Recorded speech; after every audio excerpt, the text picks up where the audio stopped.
In five, four, three, two, one.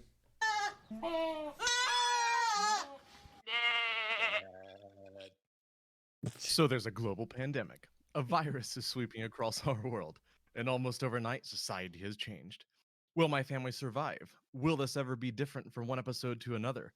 Am I going to die? If you haven't considered these things yet, you will soon. And we'll be here with you, your personal guides on this journey, nay, this descent into chaos. Thank you for joining us at Staring at Goats. Thank you everybody for doing that. That was well done, Lando. That was Well done. probably the best one that I've heard so far. Thank you everybody for joining us on Staring at Goats, a show about quarantine and the lives we've lost and the lives we've gained along the way. Like not the lives like people, but the lives like the things we used to do. All right. Oh, that got dark quick. No, All the lives we've Hit it with- lost. I've Hit it right away, enjoyed Steven. I've been joined by my wonderful brother-in-law Jacob, my best friend in the universe, Lando, who is the deepest voice on the call by far. We are so happy to right. be here with you, accompanying you on your journey as we talk about some news. We try to figure out what's going on, what's gone crazy, who's lost their minds this week, and also be a little bit informative and give you some information that you might need in order to safely make decisions on when it's okay to leave your storm shelter. Man, it's been another week. I feel Been a like good week. yeah, I feel like the more these weeks go on, the more news is coming out of them. And it's like things are moving rapidly, and some of that, I don't know if you count it for like the reopenings are causing a lot more stuff to occur. Like, where are you guys on that? 100%. I mean, if you look at the reopenings, I think that's just completely just engulfing the 24-hour news cycle that we currently have. I mean, there are battles between states now that are being waged to try to lower taxes to look at people to bring businesses in, and I mean it's just a weird situation. We're reopened, we're not. Oh, well, businesses need to go where the businesses are open. So now we've got people leaving. So yeah, I think that it's starting to get a little bit weird, and lost in all of this is the reason why we were closed. It's like, oh yeah, we're Yeah. we're reopened, and the coronavirus, it must be gone, right? Because I mean, we're reopened again. Why are we in this situation to begin with? Yeah. That's People just don't realize. I have I have something to be. Let's just go into the roundtable because I have something. I'm as mad as hell. You know what really grinds my gears? You wouldn't like me when I'm angry. A flippant solicitor came to my doorstep 1 hour after the state reopened. 6 p.m., May 8th, a solicitor was on my doorstep. And you might say, oh, Steven, that's fine. It's just a solicitor. It was a solicitor with no mask, no gloves, and he stood on my porch after knocking on the door. Everybody knows you knock on the door and you back up. This is just a custom in general when you're soliciting or going around to a house you don't know, because it makes the people inside feel more comfortable. So that when they open the door, they know you're not going to punch them in the face. So you do that. This guy came around the neighborhood on a little hoverboard, knocked on my flippin' door with no mask or gloves. I have never been more irritated in my life. I almost swung the door open as he was leaving and said, "Are you insane?" And I would have if my wife hadn't been going, Steven, don't open the door. Do not talk to him. It's our house. You don't have to talk to him. I'm like, no, I need to save the universe because he's about to wreck everything we've been doing. If he piddles around the neighborhood, coughs on somebody, and then I get a disease because he was being irresponsible, the entire neighborhood's just completely. And you know who it was? You know what upsets me the most? I know who it was because they went to my neighbor and they didn't go to anybody else. It's because they were the North Carolina Environmental Protection Brigade that I gave money to once. So they immediately decided it's time to start going around and asking people for money again. They came to my house. I'm like, you guys should know better than anyone.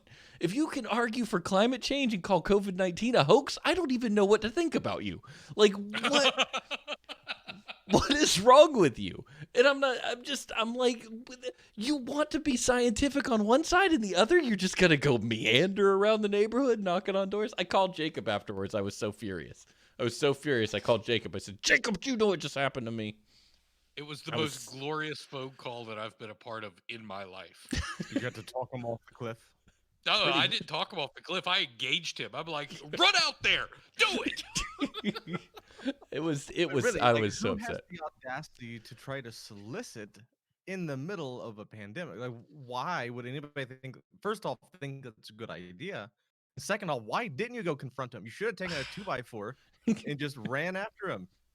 Like, Yeah, that's ridiculous. Ooh, he Who could have does done that? like The Walking Dead, where he put like nails through the 2x4 and came out there with Right. the pandemic.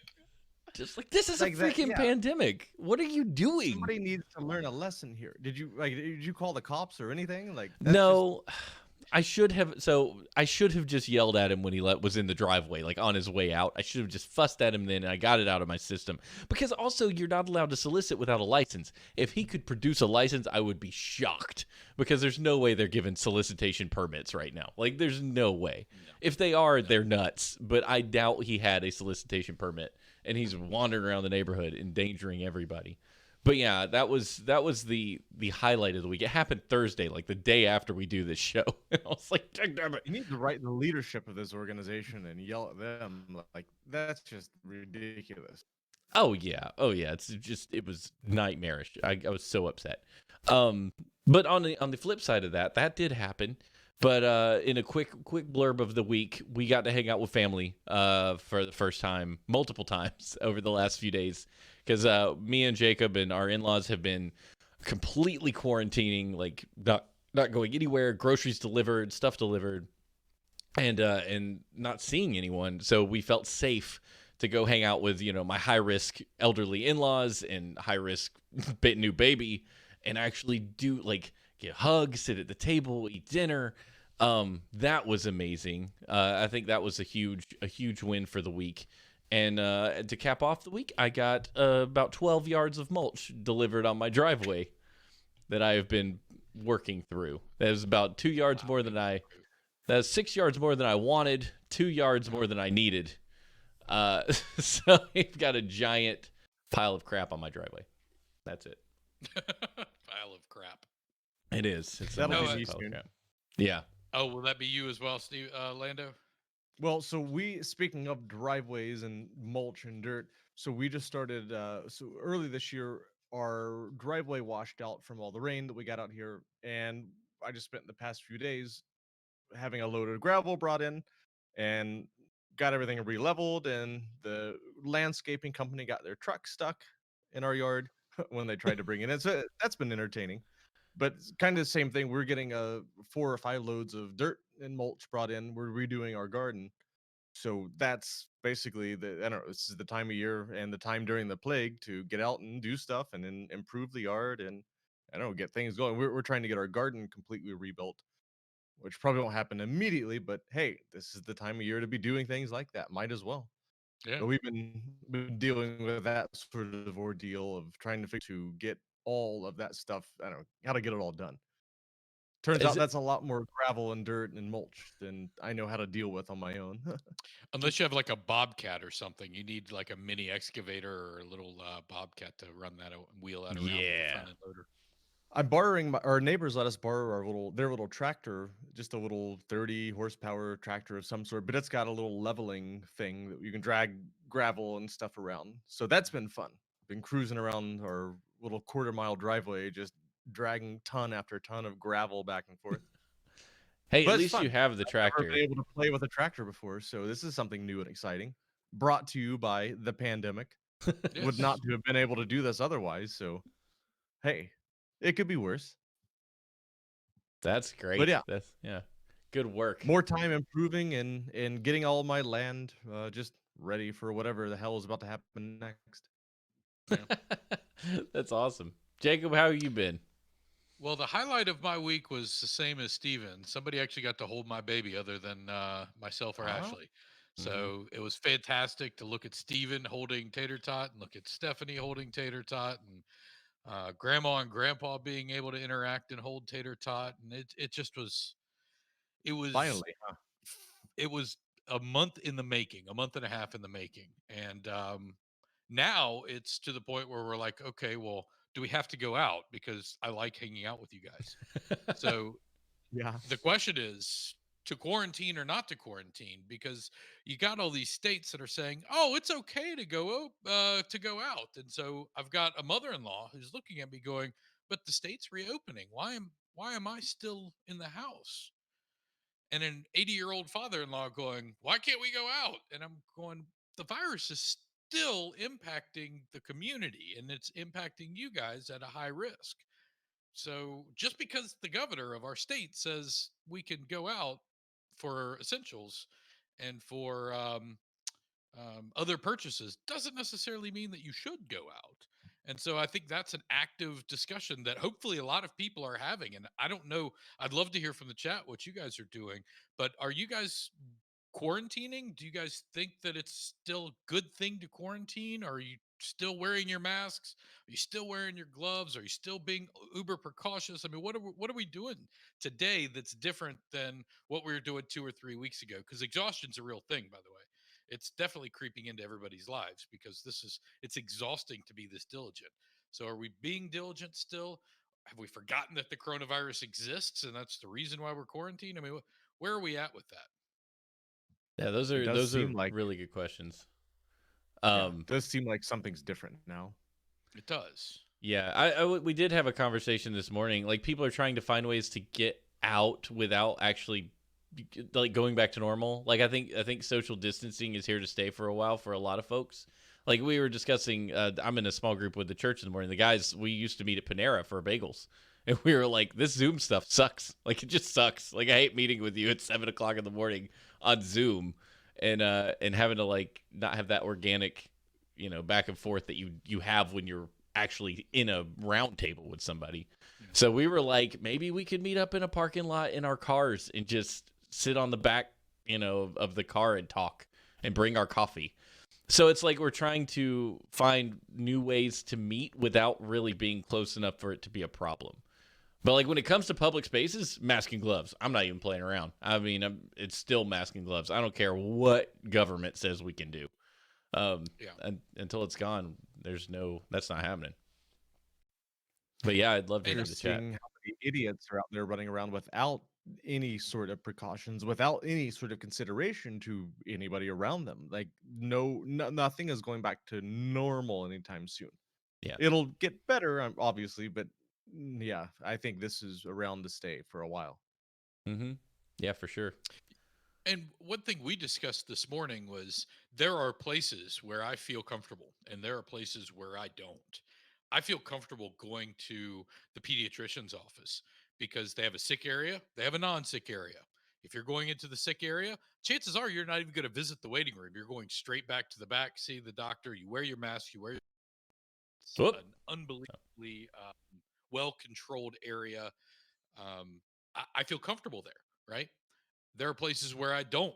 Home Depot, where every person that walks through the door, chances are they don't have a mask, they don't have a glove, they don't really give a shit. They're just walking through the door. The grocery store, I had groceries. I drove by there. I guess it was 2 weeks ago or last week. Nobody was wearing gloves and a mask, and I'm like, hold on, wait, this is right in the middle of a pandemic, guys. What are we doing here? I mean, this thing is for real, right? I mean, I'm not working from home for no reason. Yeah, So, right. I don't That's know. I feel um, I think each person's going to start getting their comfortable spaces and visiting those and not going to uncomfortable spaces. But you got places like Home Depot. So if you want to start a project, chances are you're going to need to visit either a lumber yard or go to a home improvement store, right? And so Yeah. you've got your concession at some point to be able to visit those. And then do you quarantine yourself from your 80-year-old in-laws? Yeah, I would actually like you, Jacob, if you wouldn't mind telling the propane story, because I think that highlights a local business that was willing to go beyond for you just so you could be safe. I think it's worth throwing them a shout out. Propane story, yeah. Absolutely. Tell us So more. Ace Hardware, place. It's called Town and Country, just up the road. So I had everybody over for Mother's Day. We cooked a brisket, and I realized that I had this much propane and I needed this much propane because of the way I was cooking it. And I'm like, oh shit, I'm in trouble. So I didn't want to go to Home Depot. I didn't want to go to a gas station. I didn't want to go to a grocery store. I didn't really want to go to my traditional places that I normally would go to get a propane tank for my grill, because I was throwing wood in the grill and I was smoking it that way. But anyway, beyond the point. So I called my local hardware store, which is just a block up the road, and it's a small mom and pop store called Town and Country, and I love it. By the way, if you guys get a chance to patronize them, please do.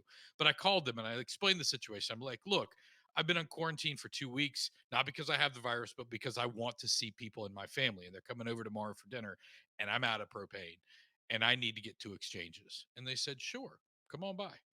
And they said, why don't you just put your exchanges in the back of your truck, pay for them right now? So they took my credit card information, they ran it through while I was on the phone with them. I threw my propane in the bed of my truck, drove over there, parked. A guy walked out, exchanged my 2 tanks from the bed of my truck, did not come in, did not roll the window down, didn't say hi. I waved at him. He gave me a thumbs up and I drove away. It was just a situation in which they knew that I was trying to do it for a reason, and they accommodated my every request.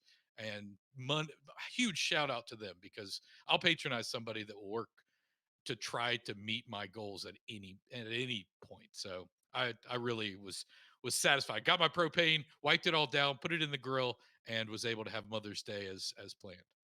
Yeah, it was awesome. Good. I just thought that was really really cool. Go ahead, Lando. I'm sorry. No, I was gonna say that's good. I'm glad to hear that there are people going to that length to accommodate other people. Especially this day and age, where hell, 6 months ago that may not have been the case. These services didn't exist, Yeah. but Well, now they do, and 6 everyone months is. ago, we would have never asked. Wow, Right? exactly. Yep. Yeah, you would have thought that was obnoxious. Who would have thought? Yeah, so, some jackass just called me and asked me to load it up in their truck. What? Yeah, it's weird. We're just in a space where there's the businesses that are willing to go that extra mile are the businesses getting business. Like if you're willing to do that and you're willing to be a human with the people on the phone and less of a just a random consumer, you're like, I mean, it's making a difference. I think it's making some of us realize that there are ways, some of the businesses to realize there are ways to cater to people that may not have existed or they'd never thought of, that they might even continue, particularly for people who are like, listen, I'm old. I'm having trouble getting out. Can you just roll things up? Maybe people feel more free to ask because it's becoming more normal. I don't know. I'm interested to see if that sticks around, that kind of behavior. But very, very, very cool. Are going to be changing. Yeah, absolutely. Bad news, good news. Lando, I'm excited for this because you really wanted to highlight this marvelous human being this week on the show, and I'm just let us know what's going on, man. So my section right now. This is the first of a two-part section that we're calling Battle of the Billionaires. And that's particularly big because this past week, so we've seen two very different types of actions by two very different types of billionaires. So on the one hand, we have the things that Mark Cuban is doing, and Stephen, we'll get to those here in just a few minutes. And on the other hand, you have the things that Elon Musk is. So the first thing that he did, so this past Saturday, he sued Alameda County in California because he wanted to be able to open his car plants and get back to manufacturing sooner. And according to him, the county is making rules that directly contradict and undermine the policy announced by the governor in his orders. And that's essentially the policy and the stance he's taking on making this lawsuit and basically trying to force his plants and manufacturing capacities to be brought back online by basically any means necessary. And that obviously escalated, as many people heard on Monday, when the plants did reopen against local and county and state authorities and obviously federal authorities. So basically, against all advisement from everybody, he reopened his manufacturing capacities. He was quote unquote on the line working with them, which, according to employees, he was just wandering around staring at people. But nevertheless, he did, actually reopen the manufacturing plants and start getting back to work. And I think it's just particularly interesting to see that, this type of person with this type of money and power and authority, whatever it is that he has, he has his plans, he has his goals, and everything being closed was really messing with that. So he just straight up reopened everything. And according to the Fremont, no, the sheriff department, so they are not going to arrest him, and they are going to quote unquote negotiate with him and try to get some sort of resolution here. But I I think think they it's, already did. oh, did they? So I have not I heard think so. about that. Yeah, I think he got the go ahead to start a temporary reopen with some specific Well, there we conditions, go. because I know that he had requested specific conditions be implemented, and the county said no, no, no, no, no. If you're going to reopen, you've got to go one step further. So I think they're still in the negotiation process, but I believe that they're working toward a goal, and I think they might have done it today, or last I heard. But here's the question: do we think he's wrong? Because what we're Exactly. asking here is the state of California said, you guys are clear. Let's reopen manufacturing. And the county said, no, no, no, no, no, not in my county. So do we think the state should have that authority, or do we think that the local residents in the county should do that? And do we think that people should or should not be forced, required, and or allowed to either go to work or not go to work in all these circumstances? There's a lot to unpack here. It's Yeah. fascinating. And Well, I think this is a lot of the reason you said the sheriff was like, listen, let's talk. Like, they didn't just go and straight up arrest him, because where's the precedent? Like, we're talking about arresting someone for practicing what normally would be a free operation in America. Like, you do what you do. right. It's essentially martial law without the term or the moniker martial law. Mhm. It's you cannot operate your business as you want to do it because the government is telling you you cannot do it. Under normal circumstances, that would be considered some kind of martial law, but in this situation, it's considered a stay-at-home order, right? So Yeah. I think he's. I don't think he has. I don't think his point is wrong. I think that there are better ways to go about it. I'll give you an example. So here in Wake County, right, there are 12 townships in Wake County. 11 of the 12 townships agreed to do whatever Wake County said. They said, whatever Wake County implements, that's what we'll do. The one holdout is the town in which Stephen lives in, Yep. Apex. They said, we're going to make our own. We're going to do our own thing. Forget you, Wake County. Well, then Wake County said, look, guys, we don't need 100 different plans in this state. We need one plan in this state, and that's the governor's plan. So whatever the state decides, the biggest county in North Carolina here, that's what we're going to operate under, is whatever the governor says. And so all the 11 townships that agreed to do whatever Wake County said is going to have to do whatever the state says, except for Apex. Apex gets to set their own little rules and do whatever they want. So I I look at this and I go, in the state of North Carolina, in Wake County, anything that the state says, that's what we go by. And Yep. in California, it sounds like it's going to be a little bit different.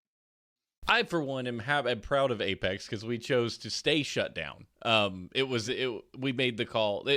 I want to make sure that it's not like Apex said, screw everybody, we're opening everything in the world. It's If I applied that, more I'm sorry, I restrictive. did not mean to apply No, that. Yeah, you didn't imply it. I just wanted to clarify that that's what happened. Is Apex wanted Honestly, to I stay would shut not down have guessed. longer. I Right. assumed that, oh Christ, Apex is open now. Okay. Right. That's why I wanted to say Apex actually chose to stay closed longer.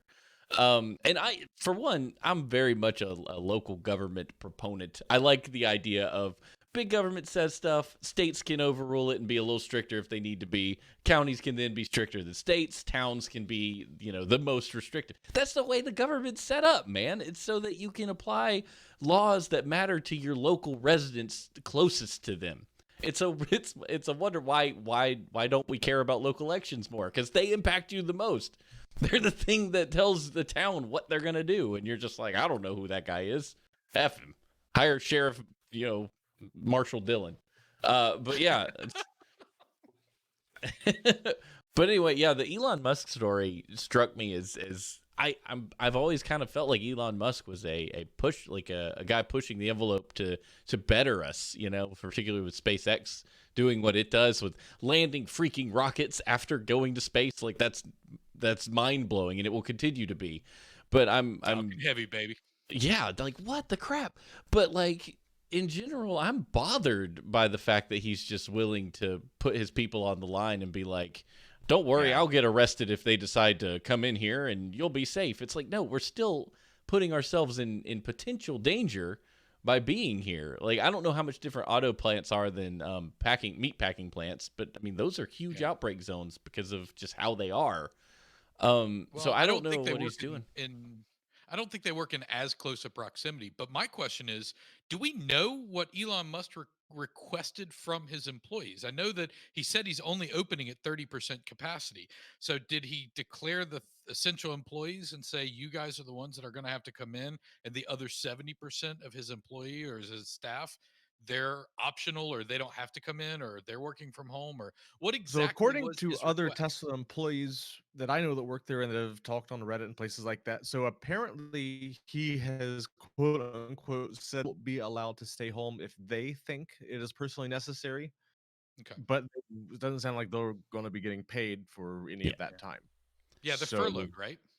yeah, basically. Yeah, the so job will be essentially there for if they people want who it, want but to make money, they're allowed to come in and willingly coming in.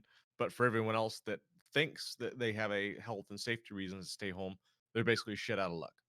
well, let's not forget too that this is a guy who once chastised and threatened to fire an employee for being with his wife when she was having a baby.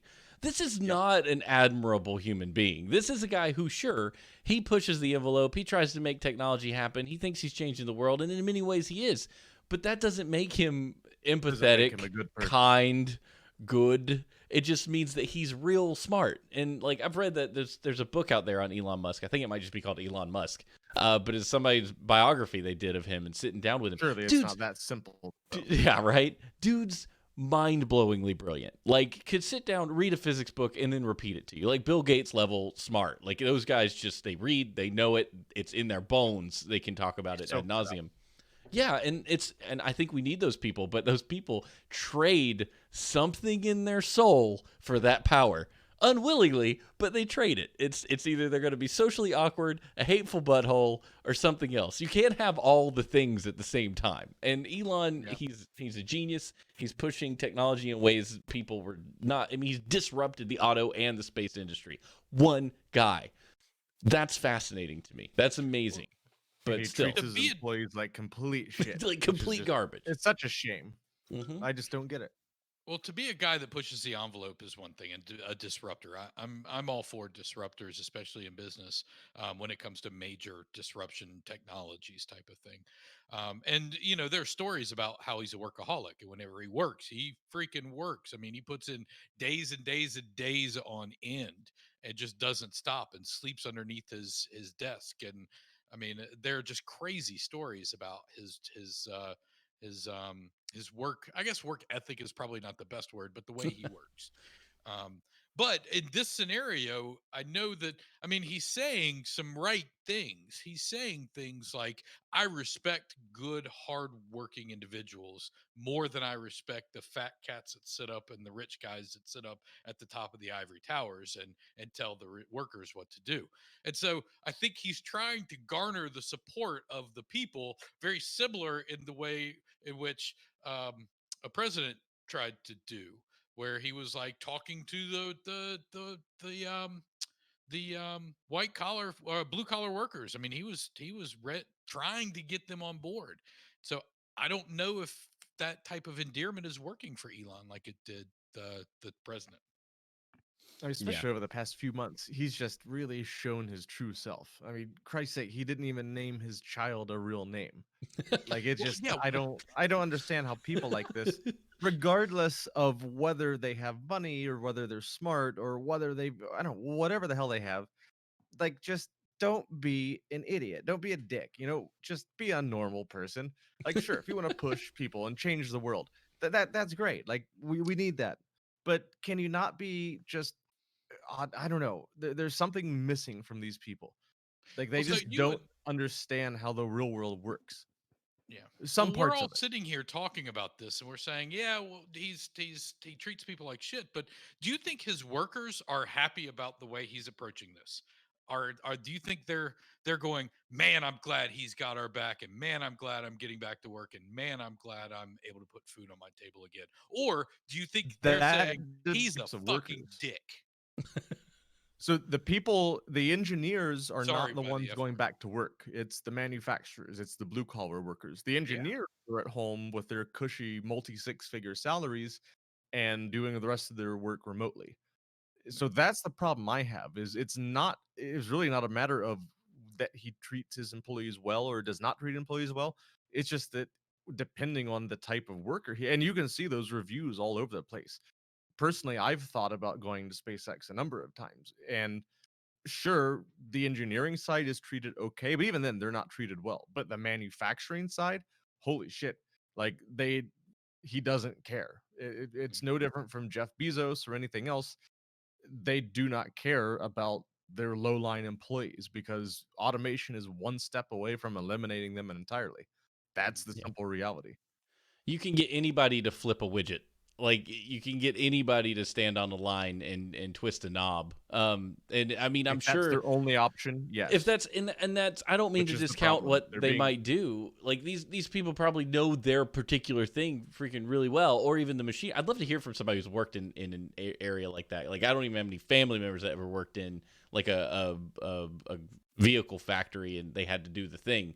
Like there could be more to it. It could be like, no, you twist this widget, but you like also know how this machine works if it breaks down and you fix it. I'm careful with that. I have a lot of blue collar family who I love who are brilliant in what they do, and I could never do it.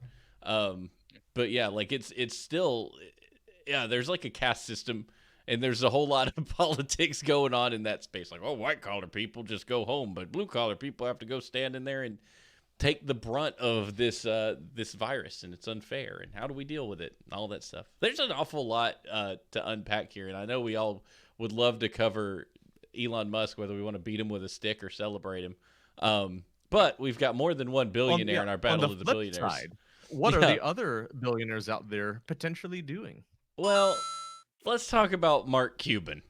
Mark Cuban, I don't know a lot about him before coming into this. I know that he's on Shark He owns a Tank. basketball team. Yeah, he's a brilliant guy who's made a lot of money for some reason. But we're not going to talk about how he made his money, who he is, or anything like that. We're just going to know that a billionaire hired a team of secret all that shoppers to find out how businesses were opening in Dallas. Mark Cuban has a lot of money. Mark Cuban decided he wanted to see, like, he could put feet on the ground or boots on the ground, go out there and see in real life what is happening. So I'm not going to try to reiterate all of this data to you guys because there's a lot of graphs and there's a lot of stuff involved in it, but we are going to link it in the show notes. So be sure to check that out at anchor.fm/staringatgoats. But he wanted to get someone out there to figure out where everybody stood on reopening. So he tracked rate. Some of this he called restaurants. Some of this he actually put people, I think it's 300 people out there.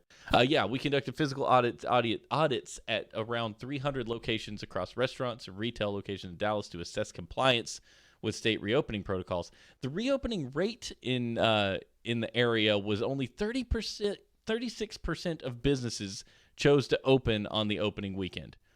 That's kind of amazing to me because I would have expected far more than that to choose to get money. Especially. Yeah, like you would think that people would be like, "Oh shoot, we can reopen. Let's get our money. Let's start paying people. Let's start feeding people. Let's make this happen." And it painted, what he says is it paints a picture of a large degree of latent fear in the marketplace. So people allowed to open but afraid to open, and because on the flip side of being like the business that proves that you can open and make money and it's safe, you could also be the businesses that opened and were the cause of a great outbreak based on, and we can discover that based on contact tracing that we're doing more of now by tracing cell phone signals and seeing where people have gone in mass. And we can know like, oh, well, this place was at a high concentration of people at this time. And then now we're seeing all these different breakout areas around it. You can be like, oh, well, clearly that reopening caused an influx in cases, which is kind of fascinating. But he also did reports on the degree of safety protocol compliance Overall, 96% of businesses were non-compliant across all mandatory protocols in all locations. So of the 36 that opened, That's 96% scary. were non-compliant. Yeah. It seemed like 100% compliant were fast casual burger chain, a seafood restaurant chain, large national home goods retailer. They were doing a good job. But the lowest on this is a steakhouse was bad, a home goods place was bad, a female apparel place was less than 50% compliant, footwear. It's across the board kind of places that you would expect. I'm going Payless shoes. I'm likely to not be as compliant as I should be. But there's a handful of different reports here. I don't want to linger on it forever because we've been doing a lot of it, but it will be in the show notes, and I think it's pretty interesting data to see. The company he used was called ShiftSmart Safety Auditing. I didn't even know that was a thing, that you could have safety audits. And why didn't we come up with this business? I mean, I would love to wander around and just accuse people of hurting others when they're non-compliant. Mystery shopper, That baby. business has been around for like centuries. Secret shoppers. That's true. Well, it's So- realistic, decades. Yeah. So another thing Mark Cuban is doing, he's trying to put the NBA on the table for whether we should reopen or not. He basically says we can all test like the White House does. I'll bring the Mavericks back. So he wants the NBA to resume as soon as we can test every day, like every politician that goes in and out of the way. The president. I'm coming Here we at you. go. I'm mad as I'm coming mad as at hell. you. Do it I'm again. coming at you. I'm coming at you. I'm as mad as hell. You know what really grinds my gears? You wouldn't like me when I'm angry. The president's excuse for not being worried about people around him and not wearing a mask is simply, I get tested every day. Mike Pence gets tested every day. There's no worry that we're going to get sick because we're tested every day. To which I say, I have a car with tires. If I check the air on those tires every day, I don't start thinking, oh, well, this isn't a problem. I'm not going to run over a nail because I checked the air in my tires. That's not the same thing. Checking air in your tires doesn't mean you're not going to run over a nail. Checking your nose for coronavirus doesn't mean you're not going to get it today. I don't care if you test all you want. If you still put yourselves in dangerous situations, you could get the virus, and then tomorrow you'll test positive. And if you're driving around and you're like, I think I'm going to go ahead and drive over all these nails, you've made a mistake. It doesn't matter how many times you check the air. You are going to get a nail in your tire. This is not a valid reason to not protect yourself. You have reason to protect yourself. You get in the car, you drive to areas you know don't have nails. That's how you protect yourself. And to use the analogy for people, you wear a mask and gloves. You don't just go, well, I'm tested every morning, so, I mean, I'm good. That's not the same. It's not a vaccine. Anyway, it upsets me to think that they can Preach. they can tell people Yeah, that this rightfully is so. okay. It's No, nuts. not- It's Well, and so- it's nuts. The thing that bothers me about that is that they use that excuse and they go on tours of Honeywell factories and they go on these hospital delivery runs where they're delivering these masks and they're doing it without any PPE. They're doing it without anything on their face and without gloves in some circumstances. And to which I say, if this is shown on television, the leader of our country behaving in this way, how do you think that the constituents are going to behave? They're going to behave the exact same way because they're going to say, if he does Follow the it, I leader. trust him, I follow him, I'm going to do the exact same thing, and we're going to have the exact same problems. But we've got a president that would much rather be seen rather than with a mask on with his real face. He doesn't want to say that we have a problem. Yeah, we sweep it under Sorry, the that rug. got too political. It I got didn't. too You're talking political. about humans being It, butts. honestly, it's not a matter of politics at this point. It's a matter of leadership. The person at the top is supposed to be the leader. Doesn't matter whether they're Republican, whether they're Democrat. They are supposed to lead.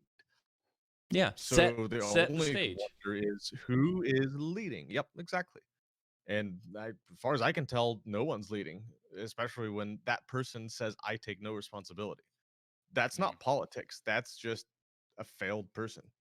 But Yeah. that's Yeah. neither here nor there. I don't want to get into Trump bashing because I don't feel like that's appropriate at all. But at the same time, we can't have the leader of our country telling us that we're having a global pandemic or that we're having an issue and then not do the very things that his advisors and the White House is coming out and saying that we need to potentially do. Yeah, Yep. yeah. But we have Especially CDC guidelines being swept under the rug. Oh, let's not talk Little about things that, like that. 'cause we have an that- enormous I know. amount of They're in my testing, Jacob. Personal issue. We have the greatest testing in the world. We are doing the Our greatest testing testing. capacity is tremendous. Our testing trying to push capacity my buttons. is the greatest. Our testing capacity, Jacob, believe me, is the best. Okay, now Jacob can tell us. Isn't that right? Let's talk about Jacob, sports. what's happening next? Oh, my head's about to explode, Steven. Thank you. No, I want to talk about sports. So there's a lot we going on in all? the world of sports right now, and I don't know what to make of it. I mean, we've got news reports coming out of Oregon that says, where is it? They advise gatherings and sporting events should be canceled or modified through September. This affects like the Portland Trailblazers, the Portland Timbers, the soccer team, the Ohio State Oregon game, which is going to be one of the massive college football games. So they're basically saying, I don't know if we should be playing sports. And on top of that, if we do play sports, it needs to be unbelievably restricted. Then you have Arizona coming out and basically saying, well, we're going to open our doors to you major sporting events. So we're going to host them. We may not have spectators, but we'll host them because we want money. We want you guys to come here. And then you have places like the UFC down in Florida hosting events. The UFC held UFC 249 or 248 or one of those this past weekend, where they had it in Florida and they televised it and everything was good and they tested people before it. And hell, there were 2 or 3 fighters that actually tested, or 2 or 3 people. I think one fighter and 2 or 3 individuals that tested positive that weren't allowed to fight or be a part of the production. Um, so they actually pulled off the event with no spectators. So the question I have for you guys really is, should we be having sports? Because the Major League Baseball is coming out and saying, well, maybe we could do a modified 80 game season. And NBA is coming out and saying, well, we might have a little bit of time to finish up the season and start the playoffs if we guys want to try to do this. Football. Oh God, our Sunday worship time. Football is coming. So are we going to try to play football without spectators and just have it with on television? Are we going to put our players at risk? I mean, what exactly are we going to do here, and what are we okay with? Because I'd love to know, because each one of these states is behaving independently at this point, right? And Yeah. this is what Melinda Gates said. Melinda Gates came out last week and said, look, we need a federal solution here because 50 states making 50 different arrangements with 50 different with all the different businesses is just not appropriate. There's no reason for that to happen. Right. But when you look at Major League Baseball, you've got all these different states, 32 of them. The NFL, 32 NFL teams that are all going to come from different states, and they're going to make different decisions. And one state may fly into another state that may have a stay-at-home order, right? And so, what exactly do they have to do now to be able to stay in a hotel and travel about and go get something to eat? And there's a whole host of issues that are going to start creeping up by having these major league events, especially if you do them in not a common area. If you actually go to home cities, if you do them in Arizona and have all the teams just go to Arizona and play at the same place in Arizona and just have one big massive Major League Baseball orgy, for lack of a better term, then great. At least you can control the environment. But what exactly are we trying to do here? Because I'd love to hear a proposal on how to reopen sports, because UFC was able to do it semi-successfully, I think. I don't And know, and I don't know what people's opinion of the UFC is now that they've tried to reopen and do this. and yesterday or today, whichever one, all of the NBA top stars met up and had a Zoom call and talked about all of them want to restart the season and hold playoffs. But I mean, honestly, I think the only thing that matters is the second that one of these teams gets a single superstar sick, they're done. They're toast. And LeBron literally James all it tests takes is positive, it's over, right? Yeah. Yeah, I mean, they're well. I don't know. I'm torn. Yeah, we need to restart these things, like especially sports. Like, what the hell? I miss all of. I don't know. There used to be something to watch every night. It didn't really matter, something was on, and that's. I don't. There needs to be something. We need to be able to have our society return to normal somehow. But I think the idea of doing playoffs is just a joke. There's going to be no way to keep a team healthy. It's literally not possible, especially not if they're traveling like that. That's not how that works. I'll tell you what sports I will allow to open because I have this authority. I will allow Yes, great leader. golf. Please tell us. Golf is allowed to play. I'm going to allow tennis. Tennis can do what it wants to do. I'm going to allow Major League Baseball. I'm not going to allow football. I think that's crazy. I'm definitely not going to allow basketball. You're talking about passing a ball back and forth between people in between they're shooting snot rockets onto the court? Like, no, we're not doing that. I don't think that's a great idea.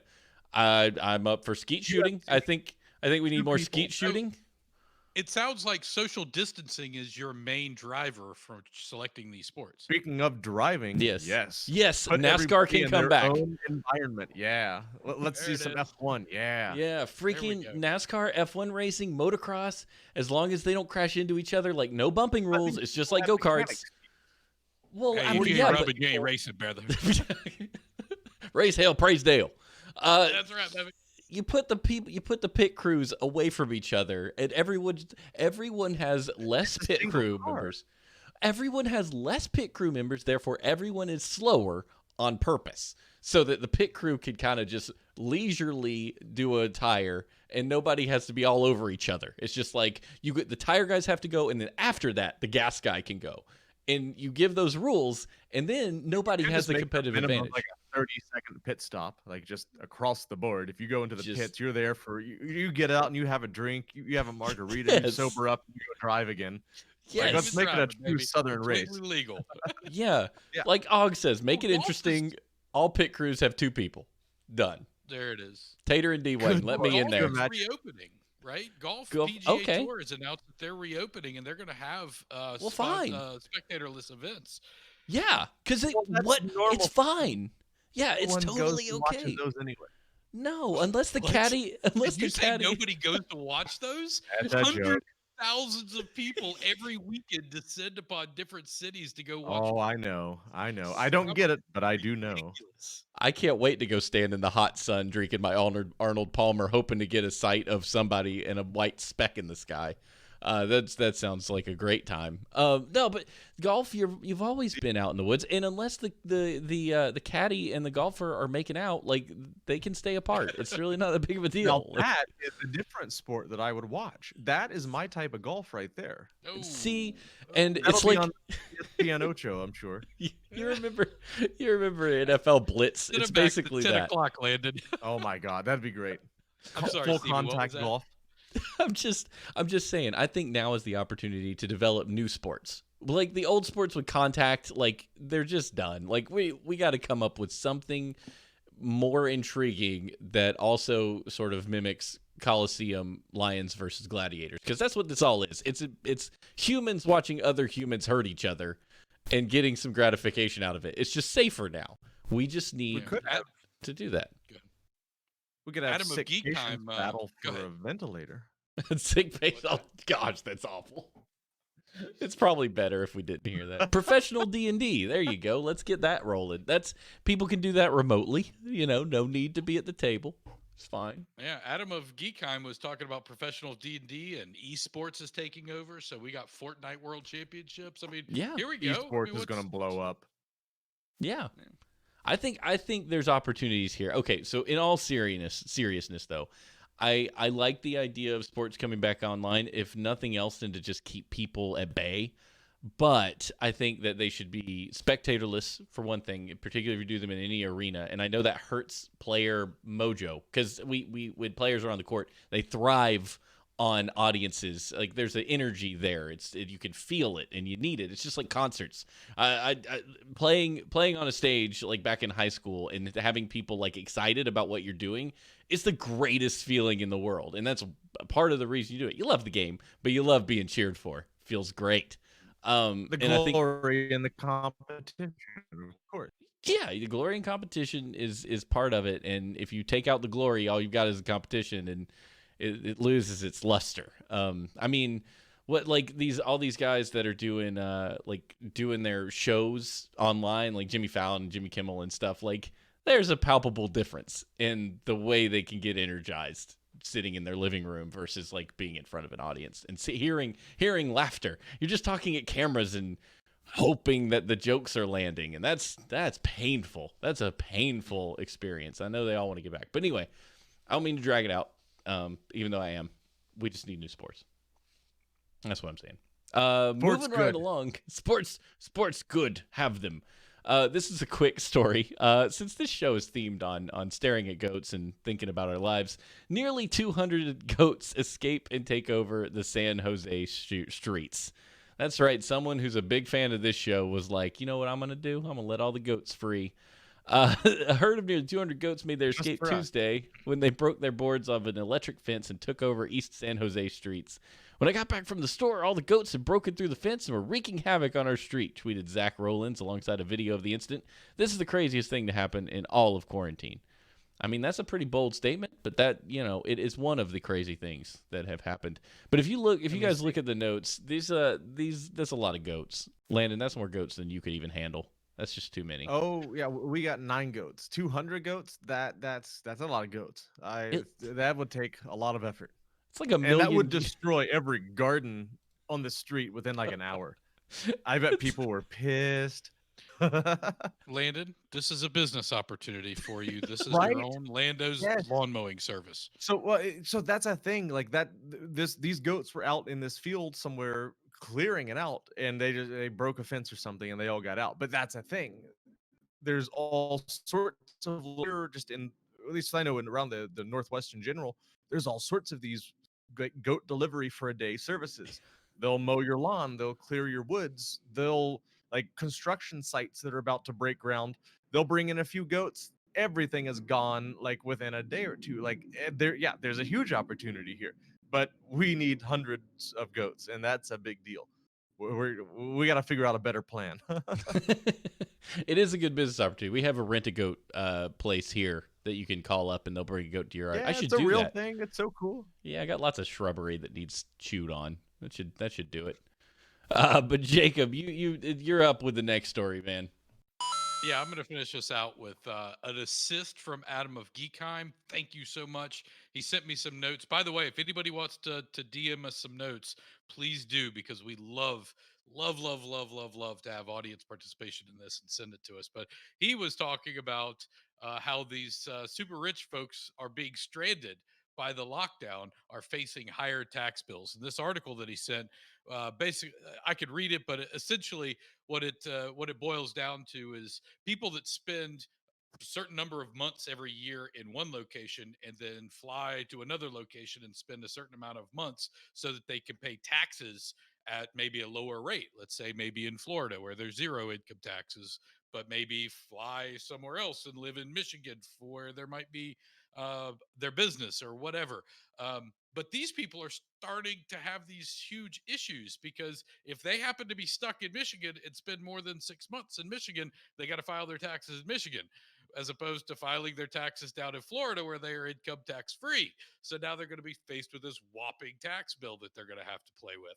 Same way in this story, he's talking about this story follows a person from London and the UK, and they're not able to move around the globe like they used to. And so they may find themselves quarantining in an unfavorable tax situation In an expensive place, yeah.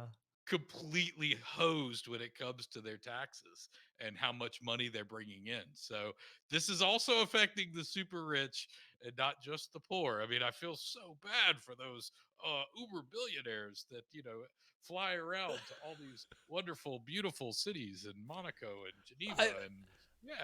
I've never read a more unrelatable story in my life than this one. I Like, what It's the? hard. Why? Why is this? Why does anyone care? Like, oh no, What, you don't have a winter tax haven? You poor fuck. Why not? Everyone should. you overspent, and now you're just sad about it. You made a poor I mean, on the decision. flip side, I mean, it is sticking it to the rich here because I mean, obviously, I mean, they're gonna have to. Some of them are really going to have to deal with some tax issues. But on the other hand, if they happen to be down in Florida and was quarantining down there, they're loving life right now. They're like, damn, this was the best decision we've ever made coming down to my house in Hollywood, Florida.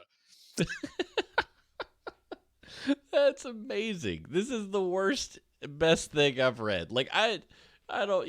Everybody at every scale has problems that are real to them, but sometimes it's worth just laughing at the folks that Sometimes they're less real than others. Yes, sometimes those problems, like, I don't know what I'm gonna do. I'm gonna get $500,000 in taxes if I don't leave real quick. Well, I'm sorry, you made poor decisions. Here we are. The world is Sounds to different me now. like a new high school somewhere. We're all paying for this in different ways. So we have something we do need to jump over to real quick. We created a coronavirus controversy last week that we wanted to take a quick moment to address. Lando added a story, which I think is kind of funny as well, that Lando added the story because it's a story about a stormtrooper Who would have thought? to our list of stories last week. We read it, and we thought over it. We gave it some thought. We gave our opinions, and we were written in by Ace Tigress, who said they were unsurprised that people like Jacob and I, whatever that might mean, would side What with the does that police. mean? Would side with the police in this story, and I'm going to admit, Ace Tigress, I was a little offended by it because I try to believe that I look at multiple angles of any given story, and we try to approach it in ways that is like, okay, what can I reason with this side? How can I reason with this side? How can I see either angle, walk in both shoes, see what happens? But you're right. I'm not coming at this without bias. It's implicit. It's just a thing that we carry with us. Everyone has it. I have worked in law enforcement, so I had that background and that understanding of police. But we were basically called out for siding with the police, which I think is a mischaracterization. We did, Jacob and I, and I'll let Jacob speak to his position on it, but we did side that the police should come to an event where this has been called in that someone has a gun prepared to deal with someone with a gun. That may involve telling them to get on the ground. We are unaware of what you're holding. Don't know what it is. 3 people said you had a gun. That's enough for me. So you come in ready to roll. However, after reviewing the video footage, thank you, Landon, and this doesn't really change the opinion, we do believe they went too far, and I think we even said this last week, so I wanted to address that. I side with their prep. I do not side with the continual battery of the person as they had discovered it was a plastic gun, and people were saying, dudes, stop. It's a plastic gun. Are you serious? That's when the cop should have taken a moment, taken a breath, and been like, oh, shoot, this is a plastic gun. Let me help you up, not continued shoving your face into the concrete and trying to arrest you. So I just wanted to clear that up, that I did side with the way the police approached it. I did not side with the way the police ended it. Yeah. And real quickly, I could give my perspective because I think I was probably on the receiving end of that email as well. I mean, I love different opinions. I love them. That's the reason why I continue to ask people to write in. That's the reason why I continue to ask questions of people in the chat because I want to hear what you guys are thinking. My perspective is this. I come from a household. I grew up born and raised in my dad was a state trooper. I watched him leave every night and get home in the morning and patrol the streets, never knowing what he was going to come up against, right? Never knowing what he was going to bring home. I mean, there were people that followed him home one night that he had to deal with. All they wanted was just to ask for directions, but he didn't know that, neither did I, right?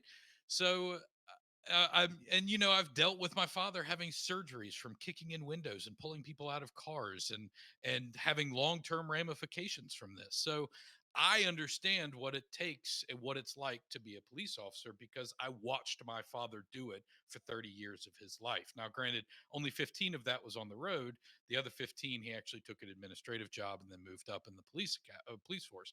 But regardless, I definitely have a bias, and it's a blind spot that I am not shy about. I definitely have it, and I'm aware of it, and I embrace it. That's the reason why I ask so many questions about this.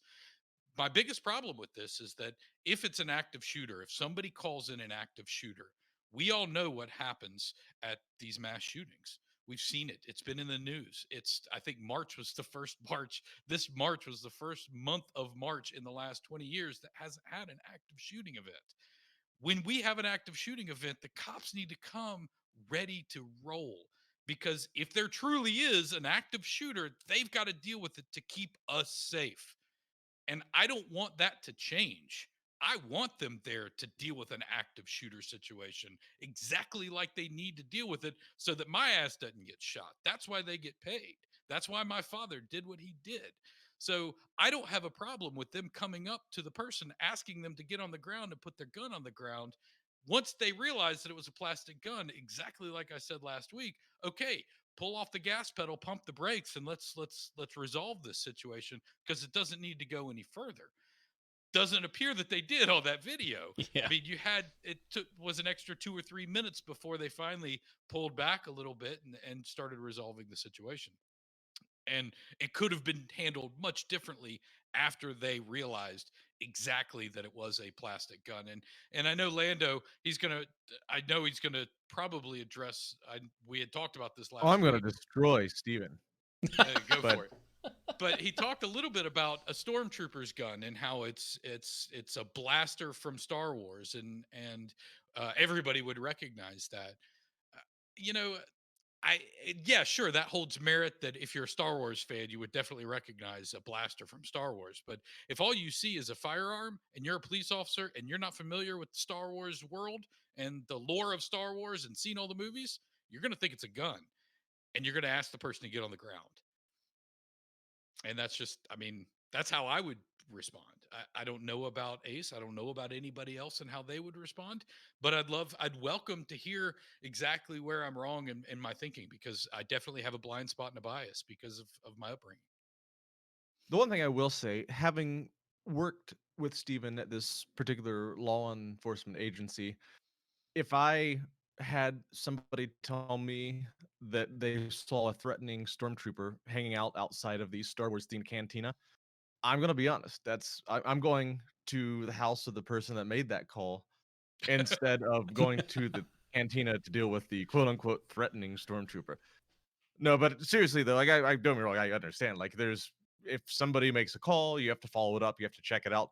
The one thing I do want to know, like for anybody who wants to look at the original video source that all of this was spawned from, some random dude was driving by in a cart, and you for like a split second you see this.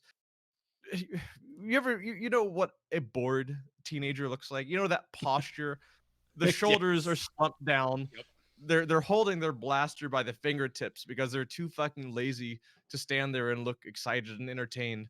You know, like this person drives by and it's like this lanky, lazy person standing there. I would be so excited to be in a fucking stormtrooper costume, Star Wars blaster. Like, holy shit, that is as cool as it gets. This whoever the girl was definitely not that type of excited. Mhm. So you drive by and you see this person just standing there bored as shit with a plastic gun, and it's like that's some but bored high teenager that doesn't want to be there.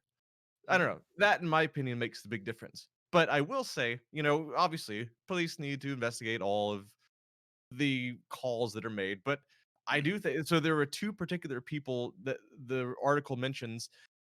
At least one person mentioned to the police call that it was a person in a stormtrooper outfit outside of the Star Wars cantina. So, like, I don't know. I just think there needs to be a level of responsibility in charge of who's making the decisions to go investigate these things. But it I does make for a good story, and that is all that matters. It does. It does indeed. I think you're onto it. I think that if anything, the blame for this lays at the feet of the idiots who called in. the stormtrooper outside Yeah. the Star Wars cantina. I think that's probably Like, where you, if you're gonna lay that's blame where I hold anywhere, accountability. it's these. Yeah, Yeah. I mean, I wouldn't lay blame at the police's feet because somebody cried wolf. Yeah, Yeah. yeah, I mean, If you they know what a came in stormtrooper ready looks for the like, wolf. and you know what a Star Wars cantina looks like, and you still Yeah. call the police saying there's a threatening stormtrooper at the Star Wars cantina, that's the problem. yeah. Like, if It's you're saying there's some rando psycho, yeah, we're gonna investigate.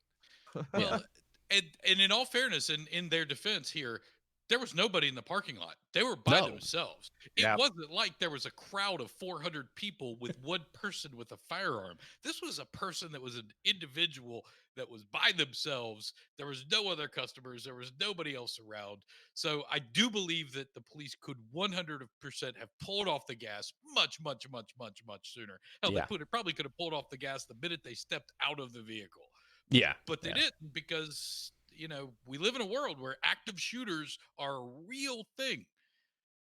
Yeah, yeah. Tell you what. Yeah. Now, the one thing I will say, ask me again next week, because in a few days I'm picking up my first time in my life, my own legally owned firearm. Buying a little handgun. I'm gonna go have some fun shooting on the farm. But that could change my perspective too. So, we should follow us up in some time. But How let's you see feeling how about our opinions change. Excited. Yeah. I'm buying a little Walther. I'm gonna be James Bond on the farm. Except I'm trading the danger and the active threat for goats and coyotes. But same thing though. I'm gonna dress up and look good and go shoot some tin cans or something. I don't know. Before I'm you really shoot a excited for you. Coyote, make sure you put on your tux. Yeah. Of course. What am I, a farmer? Oh wait. That's Yes, pretty so, great. all right. That's pretty great. No, I'm excited for you. We've had multiple conversations about this over like the last 10 years of like gun ownership, and I remember you were like, I don't know if I trust myself with a gun. And it's good to hear that you have now become such a man of the land that you're pretty sure you can handle it. I've never had coyotes eating chickens until now. Yeah, yeah. My babies are getting picked off left and right. I It will seems defend that- myself. It seems that that's the thing that seems to make people want to buy a gun is threat to their family and well-being. when you insert that component and it turns everybody who might be not a fan of guns into a still not fan of guns, but someone who finds them maybe needful. It's a pretty interesting I will perspective. say that's like- me. I came full circle. That's Yeah. another story for another day. But I For never sure. would have thought I would have actually needed a gun. Yeah, So, by the way, Og in chat was he's owning brilliant. In 2 weeks, we're going to get a story of James Bond getting beat down. it. By a goat, crippled on the farm. Get kicked in Police the are head gonna by a come goat. in and say, we've arrested James Bond on the farm with the Walther PPK, baby. Arrested James Bond and his goat. They're both in custody. They're gonna call my wife up at the hospital. Hey, come get your husband and his goat. The quote from the article is the officer in charge said, "That's the first time I've ever had to hog tie a perp before." Hey, there we go. Oh man, well you guys, this has been a fantastic show. I hope you've enjoyed it. I hope everybody's gotten the information they wanted. As always, please email us. We love commentary. If anything we've said has bothered you, as you've seen, we're happy to address it. Whether we come out right, wrong in your eyes, it doesn't really matter. I just like the discussion, and I think we all do. So send your emails or your thoughts to staringatgoatspodcast@gmail.com. Please join our Discord, twodorks.net/Discord. We have a Staring at Goats channel where we can talk all about COVID-19, share stories, talk about where we're at, level set with everybody. Are you okay? Are you making it through? Do you need anything? It's just a great place to be. We're happy to be a channel for outlets for folks who might be stuck at home and need a little bit of communication. If you want to follow us on Twitter, you can at staring_goats. Tip us, twodorks.net/tip. Toss us a buck, say thanks. Or you can join us on Patreon at patreon.com/twodorks, where you can join a monthly give us your money thing where we're happy to take it and use it to buy things. So yeah, that's it. Lightings have changed here. Yeah, it looks because of good. You guys, thank you. Yeah, your money paid for Jacob and Ashley to have a new light, and it looks great. But thank you, everybody, for joining us, and we'll see you next time on Staring at Goats. Bad.